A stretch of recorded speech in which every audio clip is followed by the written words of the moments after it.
आज स्वराच्या डोळ्यात एक नवीन चमक होती. वर्षानुवर्ष एका लहान, गुदमरणाऱ्या घरात राहिल्यानंतर ती आणि तिचा पती निखिल आता त्यांचं स्वप्न पूर्ण होताना पाहू शकत होते. त्यांनी त्यांच्या नावावर जमीन खरेदी केली होती. आतापर्यंत ज्या भाड्याच्या घरात त्यांनी आयुष्य घालवले होते ते घर एका पेटीपेक्षा कमी नव्हते. खोल्या इतक्या लहान होत्या की मुलांचे हास्य एकदा ऐकू आले की सासू जागी व्हायच्या. उन्हाळ्यात छप्पर वितळत असल्याचे दिसत होते आणि पावसात भिंतींमधूनही बुरशीचा वास येत होता. हा फक्त एक कोपरा होता जिथे पाहुणे आले की स्वयंपाकघर कमी आणि संघर्ष जास्त असायचा. बेडसाठी जागा उरली नव्हती. स्वरा आणि निखिल जमिनीवर झोपायचे. जेव्हा निखिलने ही जमीन खरेदी केली आणि कागदपत्रे घेऊन घरी आला तेव्हा स्वराच्या डोळ्यातून अश्रू वाहत होते. ते सामान्य कागद नव्हते, ते त्यांचे भविष्य होते. एक नवीन घर, एक नवीन सुरुवात. स्वराने खूप दिवसांपासून तिच्या स्वप्नातील घराचे स्वप्न जपले होते. आता ती निखिलसोबत लहान मोठ्या गोष्टींवर चर्चा करायची. तिला असं वाटत होते की घरात एक छोटीशी बाग असावी जिथे गुलाबाच्या रोपांजवळ बसून सकाळचा चहा घेता येईल. सासू आणि सासऱ्यांसाठी एक छोटीशी खोली असावी जेणेकरून त्यांना कोणताही त्रास होऊ नये. एक पाहुण्यांसाठी खोली असावी जेणेकरून जर कोणी नातेवाईक आला तर त्यालाही घरी असल्यासारखे वाटेल. त्यांची स्वतःची शांत बेडरूम असावी जिथे ते दिवसभराचा थकवा दूर करू शकतील आणि काही प्रेमळ क्षण घालवू शकतील. भिंतींवर कपाट असलेली मुलांसाठी एक स्वतंत्र अभ्यास खोली असावी. स्वयंपाकघर देखील थोडे मोठे आणि उघडे असावे जिथे काम ओझे वाटू नये तर आनंददायी वाटेल. आणि घरात पूजेसाठी एक लहान मंदिर असावे जिथे दररोज सकाळी दिवा लावला जातो, घंटा वाजते आणि मनाला शांती मिळते. नकाशा बनवला जात होता आणि त्याचवेळी एका नवीन जीवनाचा पायाही रचला जात होता. जुन्या घराच्या भिंतींनी त्यांना खूप काही शिकवले होते. संयम, सहनशीलता आणि एकमेकांना आधार देणे. आता या सर्व गोष्टींसह ते सर्व एक नवीन सुरुवात करणार होते. जमिनीवर घर बांधण्याचे काम सुरू झाले होते. भिंती हळूहळू आकार घेत होत्या. पाया रचला गेला होता आणि आता स्वरा आणि निखिल दररोज काम कसे चालले आहे ते पाहण्यासाठी त्या जागेला भेट देत होते. मुलांच्या कल्पनाशक्तीही उडत होत्या.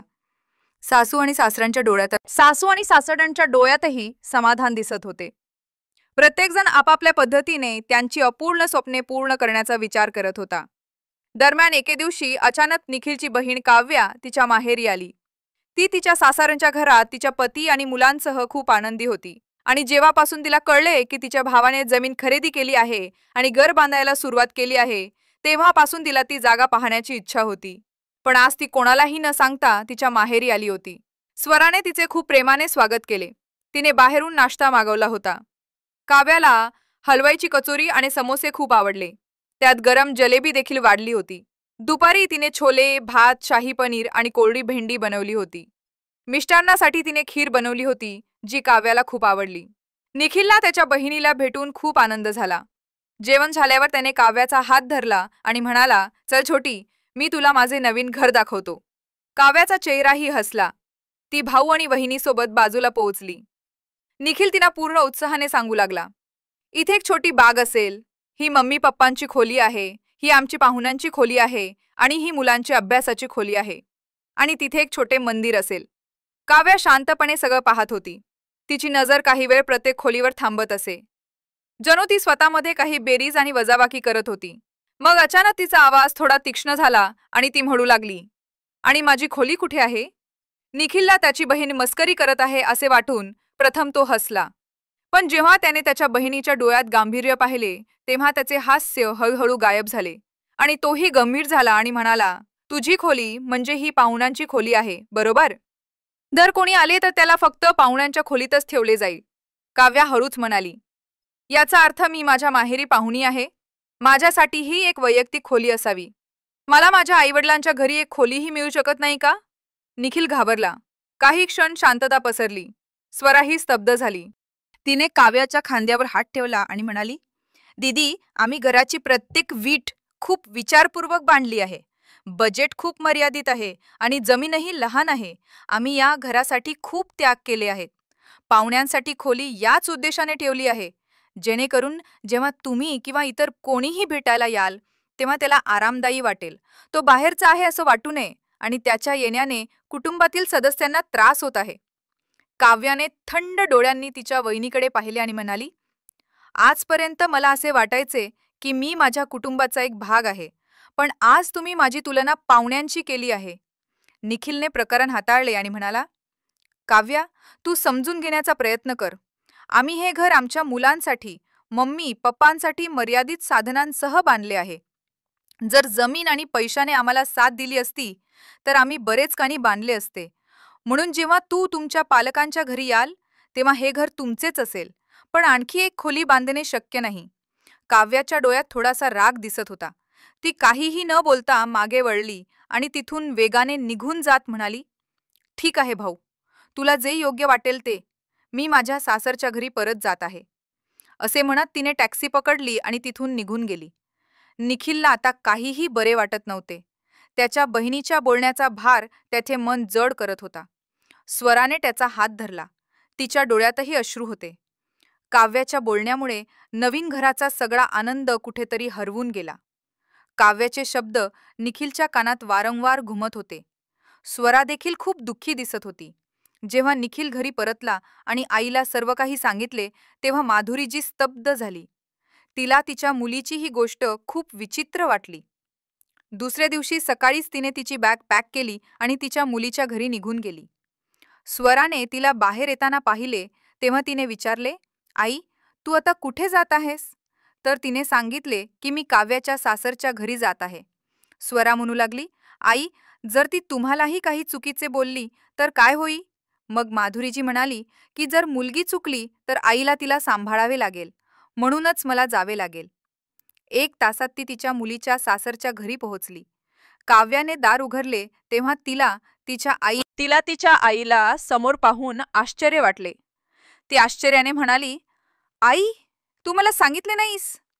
माधुरीजी हसल्या आणि म्हणाल्या, का, मी तुला भेटायला येऊ शकत नाही का? मग काव्या आईला घरात घेऊन आली. काही औपचारिक बोलण्यानंतर माधुरीजी हळूच म्हणाली, काव्या, मला तुझ्या बोलण्याबद्दल कळले आहे. मग काव्याही म्हणाली, आई, मला माझ्या आई वडिलांच्या घरी एक वैयक्तिक खोली हवी आहे. शेवटी मी काय चूक मागत आहे? जर भैयाचे नवीन घर बांधले जात असेल तर त्यात माझ्यासाठी खोली बनवता येत नाही का? माझ्या आईवडिलांच्या घरात माझा काही अधिकार नाही का? माधुरीजींनी तिच्या हातावर हात ठेवला आणि अतिशय शांत आवाजात म्हणाली, माझा हक्क आहे बेटा, पण प्रत्येक हक्काची एक मर्यादा असते. मध्यमवर्गीय घराचा प्रत्येक कोपरा खूप विचार करून बांधावा लागतो. प्रत्येक विटेत त्याग असतो आणि प्रत्येक खिडकीत एक स्वप्न असते. तू तुझ्या सासरच्या घरातही राहतेस. इथे तुझी एक वैयक्तिक खोली आहे. तुझा नवरा आहे, मुले आहेत, तुझे स्वतःचे जग आहे. तुमच्या आई वडिलांचे घरही नेहमीच तुमचेच राहील. पाहुण्यांच्या खोलीत राहिल्याने कोणी पाहुणे बनत नाही, आणि जर प्रत्येक आई वडिलांच्या घरात मुलींसाठी खोल्या बांधल्या जाऊ लागल्या तर सून कुठे राहील? मुलांची मुले कुठे खेळतील? जर तुमच्या सासरच्या घरात तुमच्या 5 वहिनींसाठी खोल्या बांधाव्या लागल्या तर तुम्ही कुठे राहाल? आता काव्याच्या डोळ्यात अश्रू आले होते. तिच्या आईचे शब्द तिला खूप भावले होते. ती थरथरत्या आवाजात म्हणाली, आई, कदाचित मी जास्त बोललो. माधुरीजी डोक्याला हात लावत म्हणाली, नाही बेटा, असे काही बोलू नकोस. फक्त तुझे मन मोठे ठेव. आमचे घर वर्षानुवर्षे लहान होते, पण आम्ही खूप प्रेमाने एकत्र राहत होतो. आता नवीन घर बांधले जात आहे, मग हे भांडण का? काव्या लाजिरवाणी झाली. माधुरीजी तिच्या मुलीला समजावून सांगून परत आल्या होत्या. एका आठवड्यानंतर काव्या त्याच ठिकाणी परतली जिथे तिने भैया भाभीला दुखावले होते. निखिल आणि स्वर्गर तिथे बांधले जाणारे घर पाहत होते. तेवढ्यात मागून आवाज आला. दोघेही भैया भाभी मागे वळून पाहत होते. काव्याच्या आवाजात नम्रता होती. ती म्हणाली, तुम्ही दोघेही कृपया मला माफ करा. निखिल तिच्याकडे आला आणि हळूवारपणे म्हणाला, लहान नाती थोडी समजूतदारपणाची मागणी करता. आम्ही तुमच्यावर आगलो नाही. काव्याचे डोळे भरले आणि तिने पुढे जाऊन तिच्या बहिणीला मिठी मारली. मग स्वरा हसत म्हणाली, दीदी, तू नेहमीच आमच्या हृदयात राहतेस आणि तिथल्या बजेटची काळजी नाही. हे ऐकून काव्याचा चेहरा उजळला. हळूहळू वेळ निघून गेला आणि शेवटी घर तयार झाले. गृहप्रवेशाच्या दिवशी जणू घराच्या भिंती हसत होत्या. दारावर आंब्याच्या पानांचे तोरण लटकले होते आणि आत हळद आणि कुंकूचा सुगंध पसरला होता. पंडितजी मंत्र म्हणत होते आणि स्वरा हातात कलश घेऊन हळूहळू उंबरठा ओलांडत होती. निखिलही मागून मुले, पालक आणि काव्यासह घरात शिरला. भाऊ, वहिनी आणि कुटुंबाचा आनंद पाहून काव्याच्या डोळ्यात ओलावा आणि हास्य दोन्ही होते. तिला आनंद झाला की तिचे माहेरचे कुटुंब आता त्यांच्या नवीन घरात आनंदाने जगेल.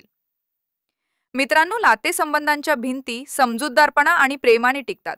अन्यथा सर्वात मजबूत घरे देखील रिकामी वाटतात. म्हणून मित्रांनो, मला आशा आहे की तुम्हाला मी लिहिलेली ही कथा आवडली असेल आणि नवीन कथांसाठी कृपया प्लस चॅनलला सबस्क्राईब करा. धन्यवाद.